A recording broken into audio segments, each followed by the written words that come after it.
Sir, itong last round natin, paramihan tayo na mako-cover na issue. So, we'll try to be very quick with our questions. And the more issues we can cover, the better. Okay. Your take on the proposed law to legalize divorce in the Philippines? Against it. I'm against it. Why? Well, we already have the annulment law under the civil code. So it will be duplicity to have another law on separation of marriage. No? So the annulment is enough. Divorce, otherwise people get confused. We have two laws already that would allow the breakup of marriage. So one is enough. Actually, nailusot lang yun eh. I mean, but it's a long story. When the Civil Code Commission in 1988 were done, it was not there, but it was somehow inserted. So when it was signed by then President Cory Aquino, nandun na yung annulment. Are you suggesting that you're against even annulment? Yes, actually I am. Although, I must admit, I'm annulled myself. But because it was allowed at the time, if there was no annulment, we could have done better, work harder. Really? Wait, this is interesting. So you are annulled yourself. Yes, I am. So if there was no law, but even then, even if there were a law, why didn't you keep trying? If that were at all Because possible? it takes two to make it happen. Oh. So then we can apply that to those who are advocating for divorce because they feel precisely that the annulment law does not address their particular situation. It makes it so hard for abused wives, for example, to get out of a marriage. So if that is the issue, what we need to do really is to improve the law on annulment rather than passing another law on divorce. But that's supposed to be similar. the improvement. Yeah, for then the law. if that's an improvement, it should just then amend the annulment law, make it better, instead of making a divorce law. Well, We already but have it's the existing same. law. Eh. So you agree, except it's just nomenclature. Yeah, that's why my So the bottom line is whatever we call it. I'm against divorce law because we already have an annulment law. Okay. So what we need to do to protect all this violence, whatever, is to improve the annulment law. Yeah, rather than enacting a new law. so by whatever name we call it, the point is on the matter of dissolving a marriage. In principle, you have no problem with that. No problem, yes. Eh, kung same-sex marriage, you're in I'm favor? against it. Completely. Completely against it. With due respect to them, they're LGBT, but... Why, sir? Why?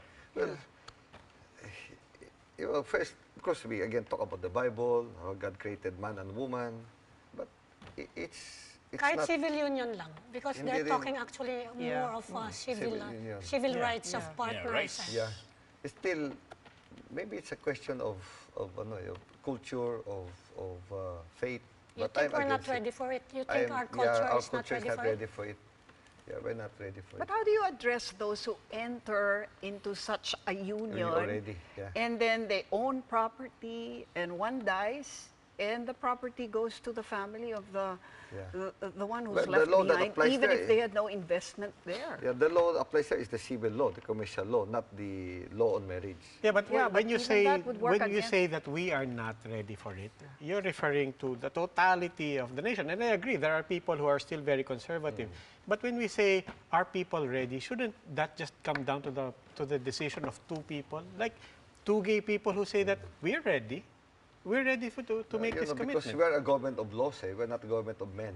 And that's why we're saying, that's why we're asking, if you became legislator, could this be part of the body of laws that you might support if we were to propose to legalize?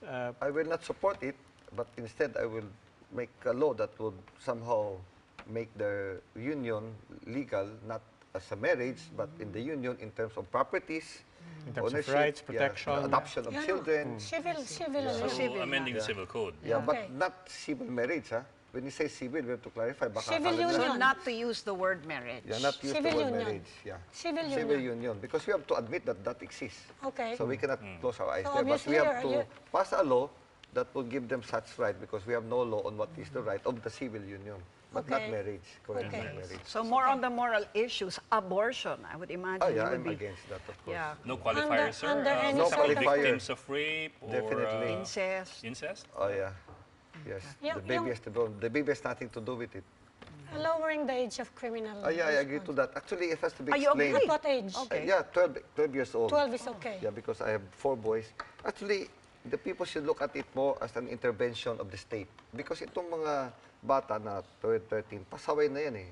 it means they cannot be controlled by the parents anymore. So instead of them on the street, the state will just intervene to bring them to the Bahay Pag-asa. It's not that they are being punished already. It's really intervention to rehabilitate. So the parents should be happy because they are already beyond the control of the family. So the state comes in to take care of them until they become useful again to the society. If not, then they serve their jail sentence when they reach the age of 18.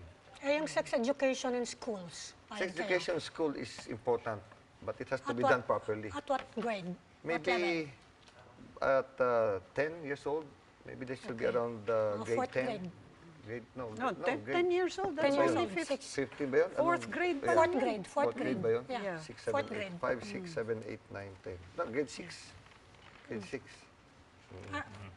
Okay. Well, sir, we're almost out of time. We have around 20, 30 seconds left. We'll leave that to you to give your message to your constituents. Yeah, To your voters. so I am Dan Roleda. I am running to become a public servant.